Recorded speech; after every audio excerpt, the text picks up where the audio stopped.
Tuhan melakukan, menggenapkan apa yang diwahyukannya kepada saudara dan saya. Yang diperlukan adalah percaya. Kalau saudara mau bersama Tuhan Yesus, tidak ada yang tidak bisa.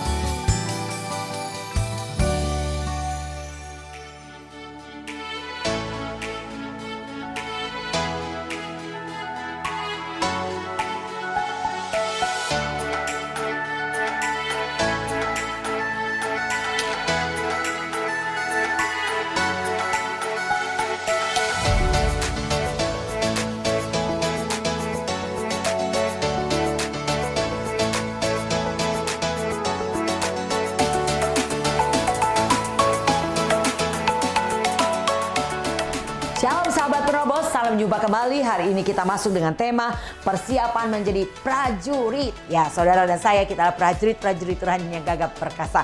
Oke saudara, sebelum kita memulai ibadah kita akan satukan hati kita berdoa.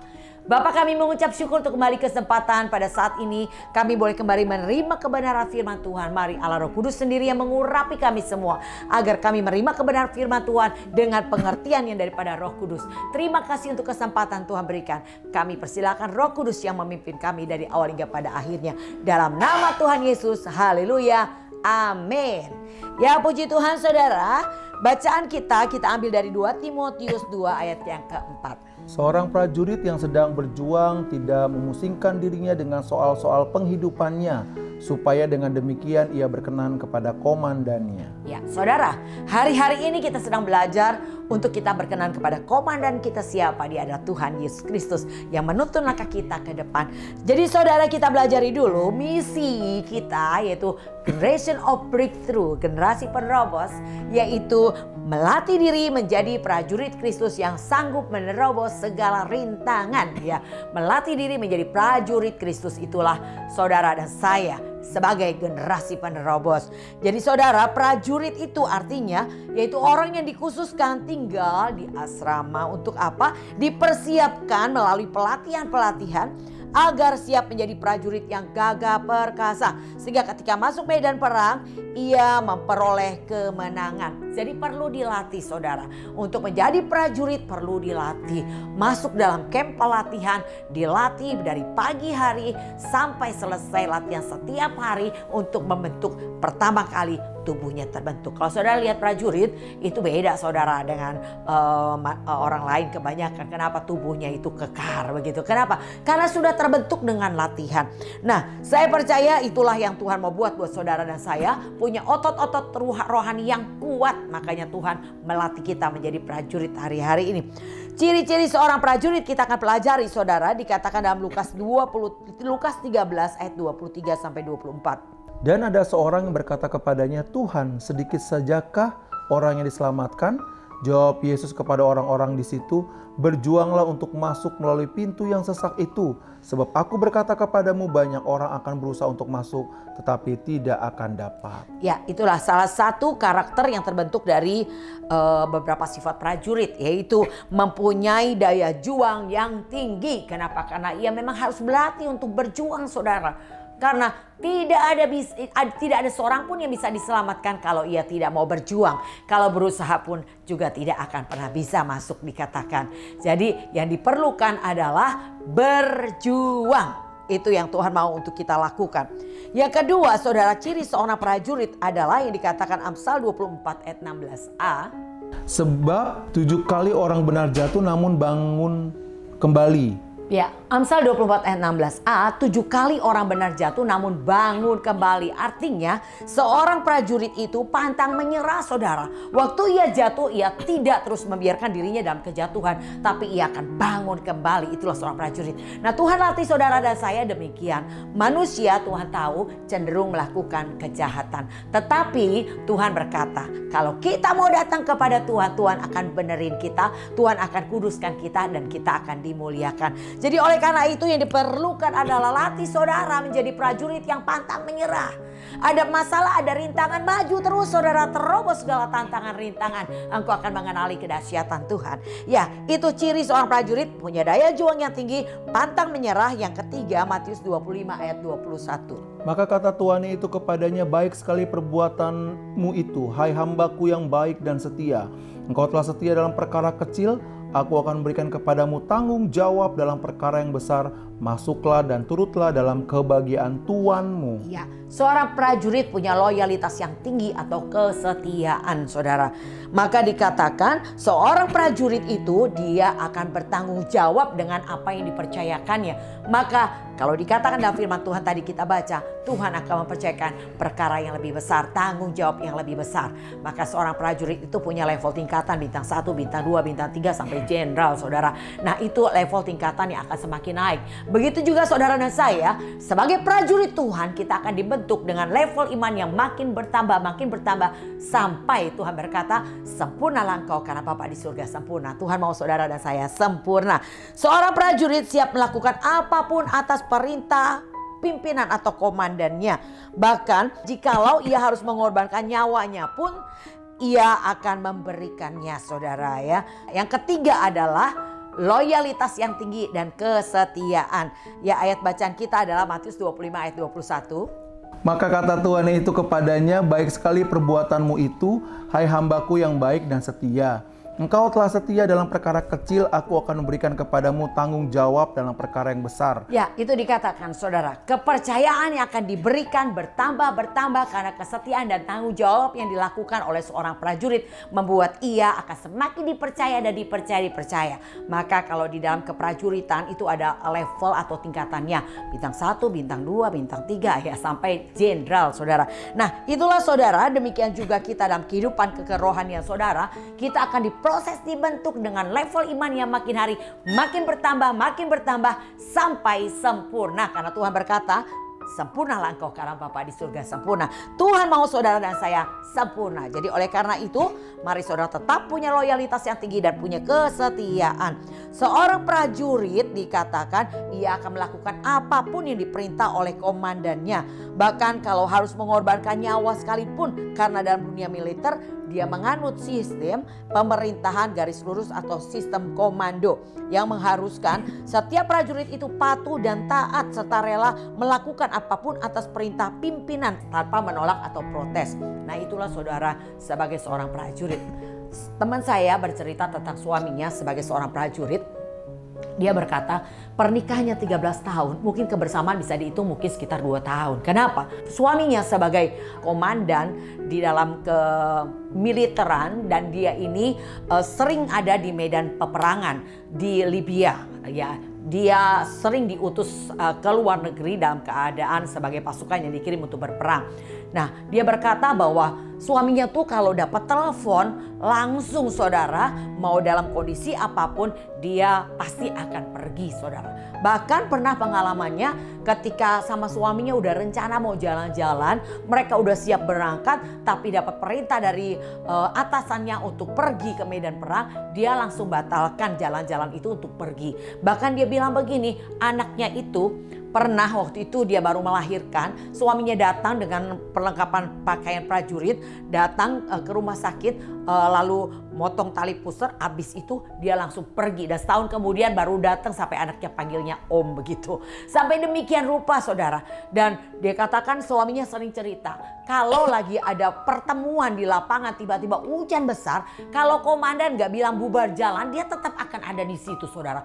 Nah, terus saya tanya begini, coba tanya suami apa sih yang membuat suaminya itu bisa mau melakukan seperti demikian?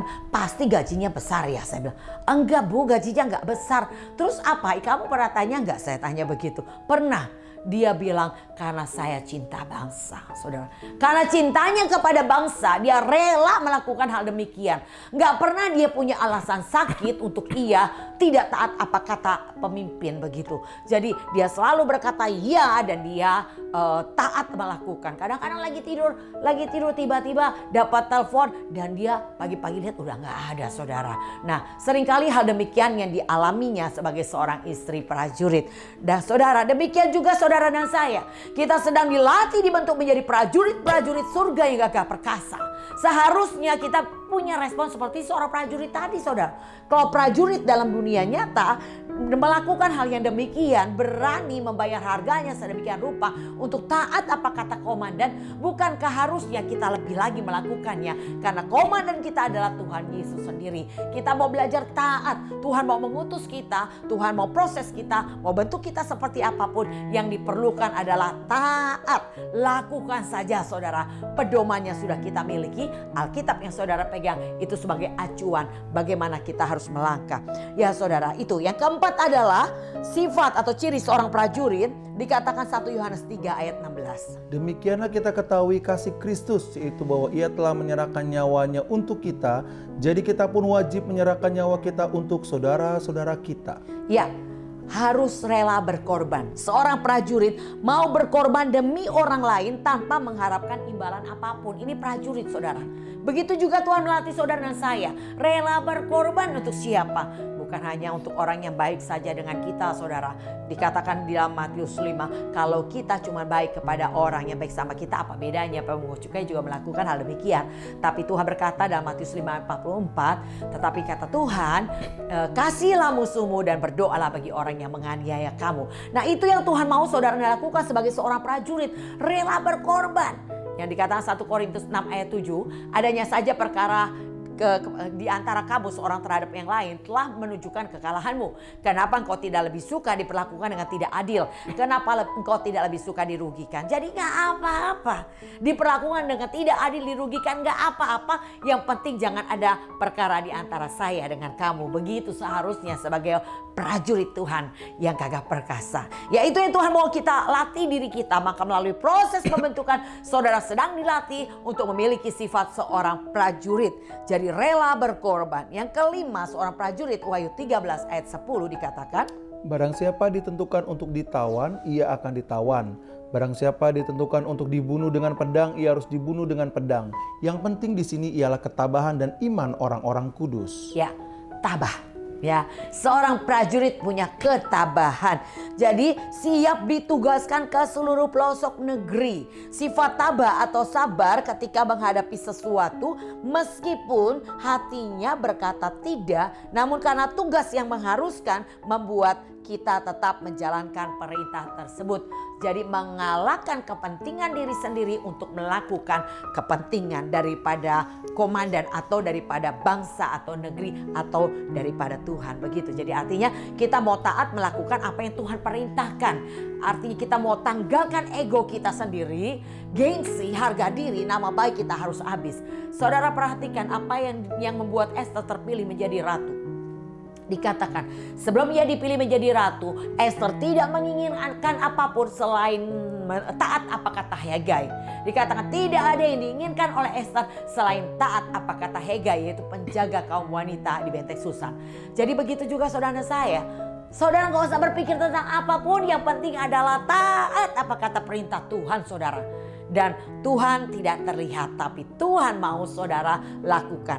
Dan dengan orang yang dilihat saudara, pimpinan yang ada di depan saudara, ia adalah mungkin koordinator saudara, atau dia adalah gembala saudara. Yang diperlukan adalah ketaatan yang penuh kepada pemimpin saudara. Maka Tuhan berkata, hukum yang pertama adalah kasih Tuhan dengan segenap hati, segenap jiwa dan kekuatan, dan tidak lebih dari tinggi dari itu. Yang kedua adalah kasihlah sesamamu manusia seperti mengasihi dirimu sendiri. Jadi kalau saudara mengasihi Tuhan, berkata cinta Tuhan, kalau engkau tidak bisa mengasihi sesamamu, itu adalah pendusta. Firman Tuhan katakan demikian. Jadi oleh karena itu, hidupi setiap firman Tuhan melalui kehidupanmu secara nyata kepada sesama, maka engkau sedang menunjukkan kasihmu kepada Tuhan. Jadi kasihmu kepada Tuhan ditujukan dengan kasihmu kepada sesama. Siapa? Bukan hanya orang yang baik sama saudara, tapi tunjukkan kasihmu. Yang membedakan kita dengan dunia adalah kita bisa mengasihi orang yang memusuhi kita. Kita bisa memberkati orang yang menganiaya kita, yang memaki kita. Kita bisa menjawab dengan ramah orang yang memfitnah kita. Nah, itu adalah praktek kebenaran firman Tuhan. Bahkan Tuhan berkata, kalahkan setiap kejahatan dengan kebaikan, maka kejahatan itu akan dikalahkan saudara, dan saudara akan diperdamaikan. Nah, inilah firman Tuhan yang saudara lakukan untuk melatih diri saudara menjadi prajurit-prajurit yang gagah perkasa. Yang keenam, 2 Korintus 9 ayat 6 sampai dengan 8 berkata, Camkanlah ini, orang yang menabur sedikit akan menuai sedikit juga, dan orang yang menabur banyak akan menuai banyak juga.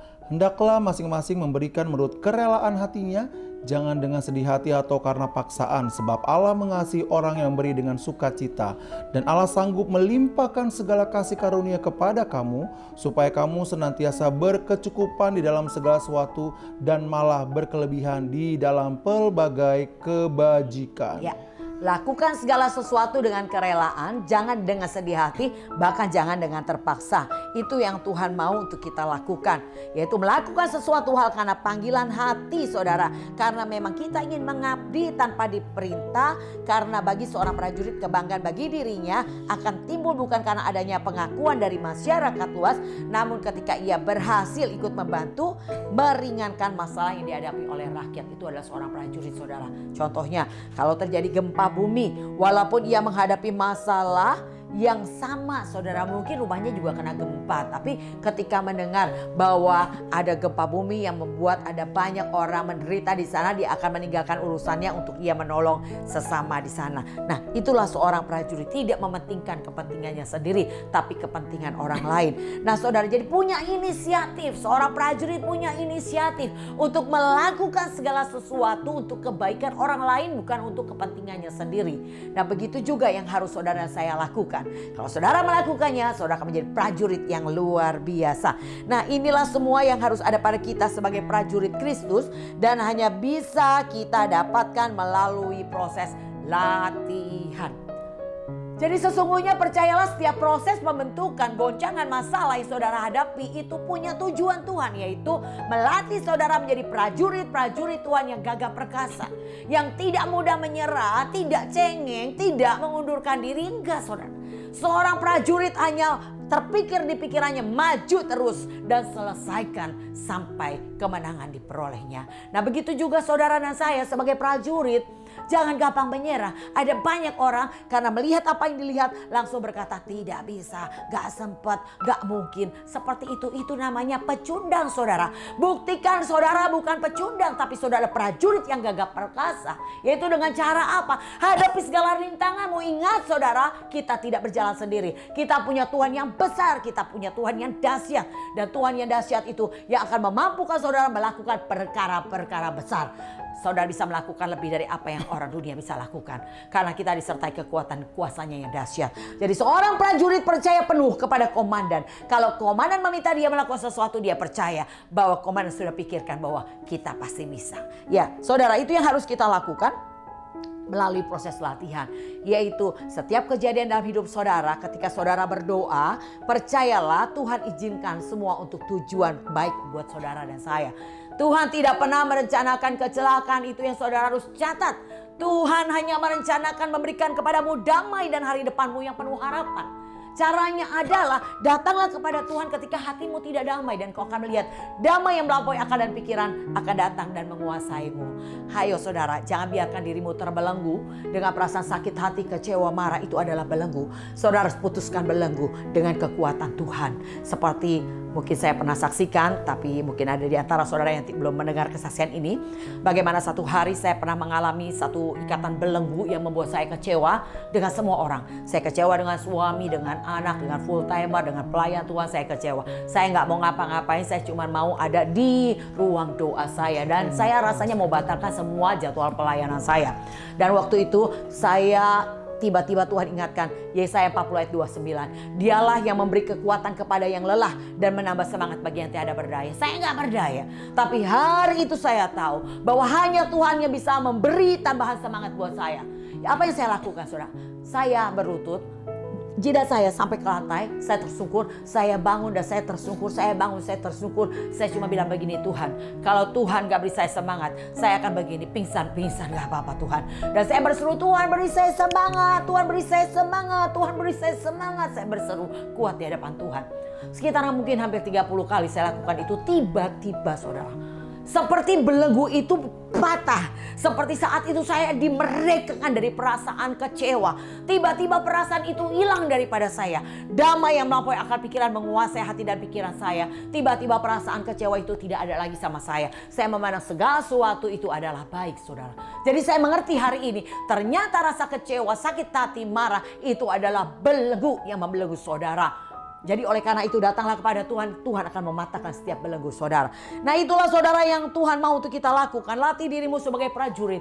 Libatkan Roh Kudus di dalam setiap pelatihan yang ada di depanmu hari ini. Karena Roh Kudus akan memberi kemenangan. Sehingga kau makin hari makin kuat, makin kuat, makin kuat, makin kuat di dalam Tuhan. Sehingga engkau berperang, ketika tunduk kepada Allah engkau bisa lawan iblis dan iblis akan pergi daripadamu. Jadi yang diperlukan adalah hadapi setiap peperangan yang ada di depanmu. Engkau tidak akan pernah disebut pahlawan kalau engkau tidak pernah berperang, saudara.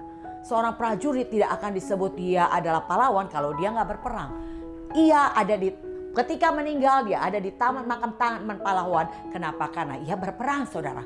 Tapi dirinya seorang prajurit kalau dia mati bukan di medan perang, dia tidak akan disebut sebagai pahlawan. Jadi oleh karena itu, saudara, hadapi setiap peperanganmu. Ingat, Tuhan sudah punya janji sama saudara. Engkau akan keluar lebih daripada orang-orang yang menang. Seperti dikatakan dalam Mazmur 20 ayat yang ke-7. Sekarang aku tahu bahwa Tuhan memberi kemenangan kepada orang yang diurapinya dan menjawabnya dari surganya yang kudus dengan kemenangan yang gilang gemilang oleh tangan kanannya. Kemenangan yang saudara saya peroleh adalah kemenangan yang gilang gemilang. Kalau dikatakan di dalam Roma 8 di ayat 37 dikatakan kita ini adalah orang-orang yang lebih daripada pemenang. Jadi saudara, kemenangan adalah kepastian menjadi bagian saudara. Ya, bahkan kemenangan yang gilang gemilang, bahkan lebih daripada orang-orang yang menang. Jadi kalau saudara tahu itu adalah janji Tuhan, kenapa kita harus takut menghadapi peperangan? Hadapi setiap peperanganmu, libatkan Tuhan dan kau pasti menang. Itu adalah kepastian saudara, bukan mudah-mudahan, enggak, kepastian. Kemenangan menjadi bagian saudara dan saya. Ini yang Tuhan mau saudara lakukan. Jadi percayalah, Yesaya 43 ayat 2 dikatakan, apabila engkau menyeberang melalui air, aku akan menyertai engkau. Atau melalui sungai-sungai, engkau tidak akan dihanyutkan. Apabila engkau berjalan melalui api, engkau tidak akan dihanguskan, dan nyala api tidak akan membakar engkau. Amin. Itu janji kepastian yang Tuhan berikan. Jadi kalau Tuhan berjanji menyertai saudara dan saya, bahwa kau melewati api sekalipun kau tidak akan terbakar, engkau melewati sungai kau tidak akan dihanyutkan, apalagi yang harus kita takutkan dalam berperang, saudara. Saudara dan saya prajurit yang sudah dipilih Tuhan. Dan hari ini dilatih, dibentuk sama Tuhan. Untuk saudara mempunyai otot-otot rohani yang kuat. Oleh karena itu yang diperlukan adalah hari ini datanglah lebih dekat lagi kepada Tuhan. Mendekatlah kepada Tuhan. Seperti yang dikatakan Mazmur 65 ayat 5. Berbahagialah orang yang Tuhan panggil dan Tuhan pilih untuk mendekat ke pelataran Allah. Kiranya kita menjadi kenyang dengan segala yang baik di bait Allah, di rumah Tuhan. Di rumah Tuhan, di bait Allah yang kudus, ya saudara. Jadi saudara percayalah, segala yang baik yang Tuhan sediakan bagi orang-orang yang mau datang mendekat kepada Tuhan. Engkau akan dilatih, dibentuk menjadi prajurit yang gagah perkasa. Menjadi penerobos-penerobos yang tidak mudah menyerah, tidak cengeng saudara. Tidak pernah berpikir untuk mengundurkan diri. Yang ada di pikiran kita harusnya maju terus dan selesaikan pertandingan sampai garis finish. Apapun rintangannya, mau dimaki, dihina, dianiaya, direndahkan, ditipu, jangan pernah membuat saudara mundur.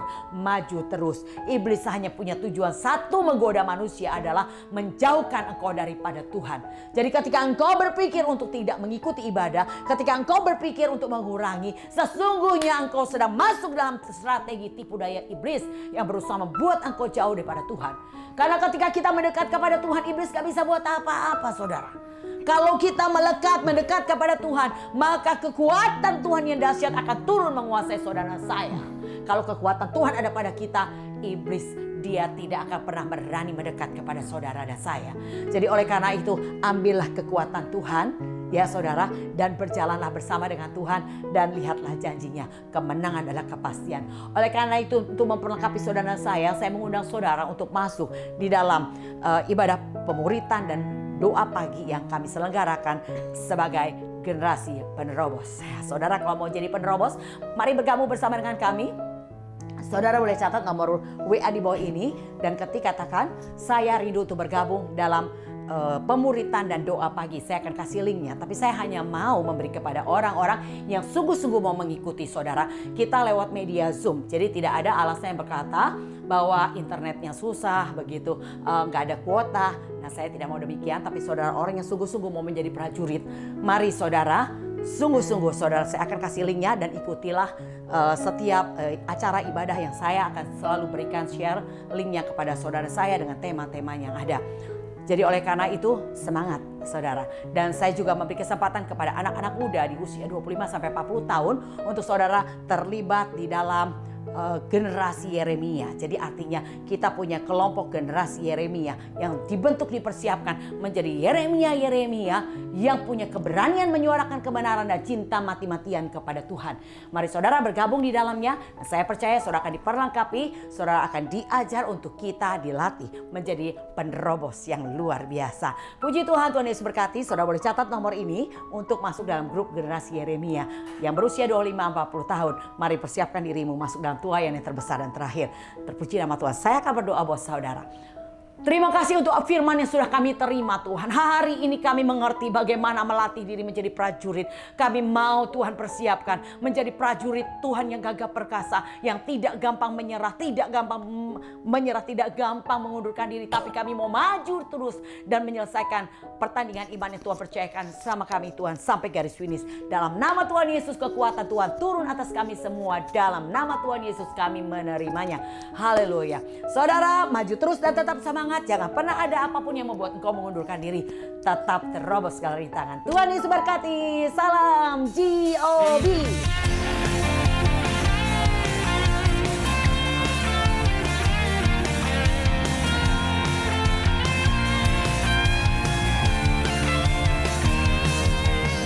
Kami adalah pasukan Yesus kepala barisan, bergerak dan menerobos, setia sampai garis akhir, bersatu dan berdoa, maka tuntunan Tuhan untuk menjangkau jiwa demi kemuliaan-Nya. Generasi penerobos, pasukan yang tak terhentikan. Generasi penerobos, pasukan yang tak terkalahkan. Karena apa yang dilihat, karena apa yang didengar, karena apa yang dihadapi. GOB.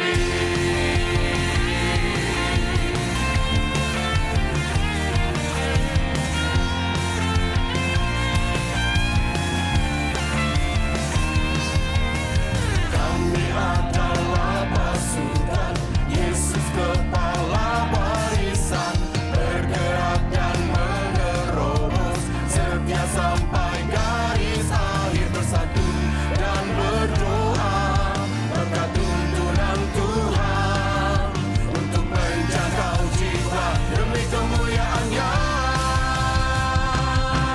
Generasi penerobos, pasukan yang tak terhentikan. Generasi penerobos, pasukan yang tak terkalahkan. Karena apa yang dilihat, karena apa yang didengar, karena apa yang dihadapi. GOB.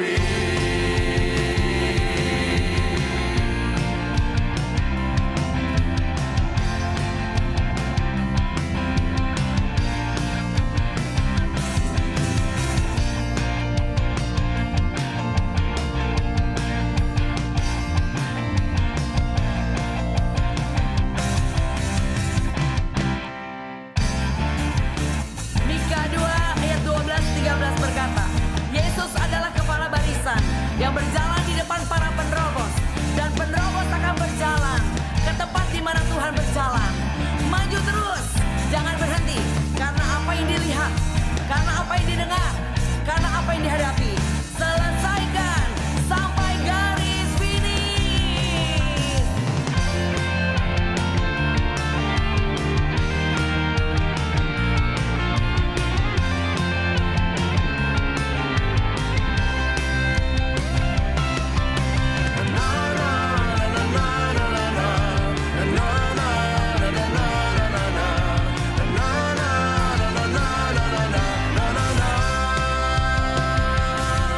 Generasi penerobos, pasukan yang tak terhentikan. Generasi penerobos, pasukan yang tak